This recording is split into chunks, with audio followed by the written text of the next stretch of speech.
Assalamu alaikum grade 7 students, how are you all? Hope you understand our unit number 1, the articles a and the zero articles. Okay, let me remind something. We use a and an for general references. When we talking about the general for a noun, we use a or an. We use a when our noun start with the consonant, and we use an when our noun start with the vowels. Okay. When we are talking about a general term, general noun, general term, we using the word for example, I read a book.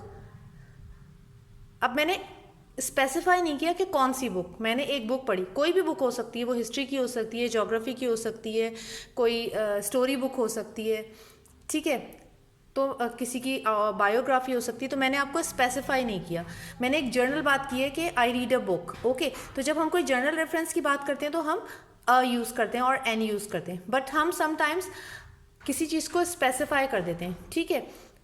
तो जब हम किसी चीज़ को specify करते हैं तो वो हमारी स्पेसिफिकेशन में आ जाती है, ठीक है। और जब हम किसी चीज़, जब हम नाउन को स्पेसिफाई नहीं करते, जनरल टर्म यूज़ कर रहे होते हैं, तो वो हमारा जनरल रेफरेंस कहलाता है, ठीक है। In today we are on exercise D, page number 12.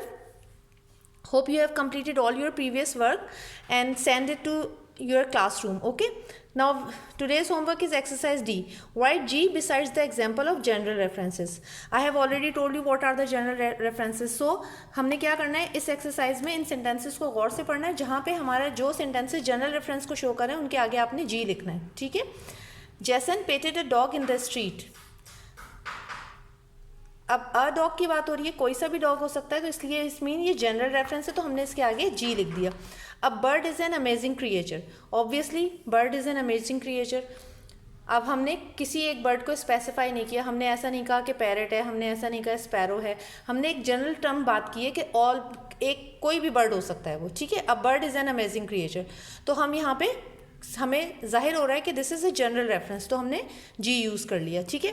Kim fell off a skateboard and hurt herself, G ये भी जनरल रेफरेंस है। A cat is a cot is a good place for a baby to sleep, ये भी general reference है। Okay, वो तमाम sentences जिसमें हम किसी चीज़ को स्पेसिफाई नहीं करें, all are general references. A bird flew into the house, ठीक है। अच्छा, यहाँ पर भी हम अ यूज़ करें, बट हम एक बर्ड को मेंशन करें जो घर के अंदर उड़ रही है, मीन्स हमने स्पेसिफाई कर दिया। वैसे तो बर्ड्स बहुत सारे होते हैं, लेकिन जब हम बर्ड की बात करें जो घर में उड़ रही है, तो मीन्स हम किसी एक स्पेसिफिक बर्ड की बात करें, हम अपने नाउन को स्पेसिफाइड कर रहे हैं, तो इसलिए हम ये जनरल रेफरेंस नहीं होगा, तो हमने इसको जस्ट छोड़ दिया, यहाँ पे हमने जी नहीं लिखा, ठीक है। A tiger is a dangerous animals, tiger dangerous animal होता है। All the tigers, general term है, जितने भी टाइगर होंगे वो सब जो है वो डेंजरस होंगे, तो ये जनरल रेफरेंस हो गया। A skateboard is a difficult thing to ride, general reference है।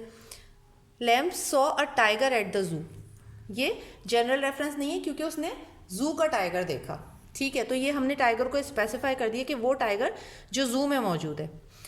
A dog can be a good pet, general reference हो गया। Jean bought an apple for Tom, ये जनरल रेफरेंस नहीं होगा। Okay, now we are on exercise E.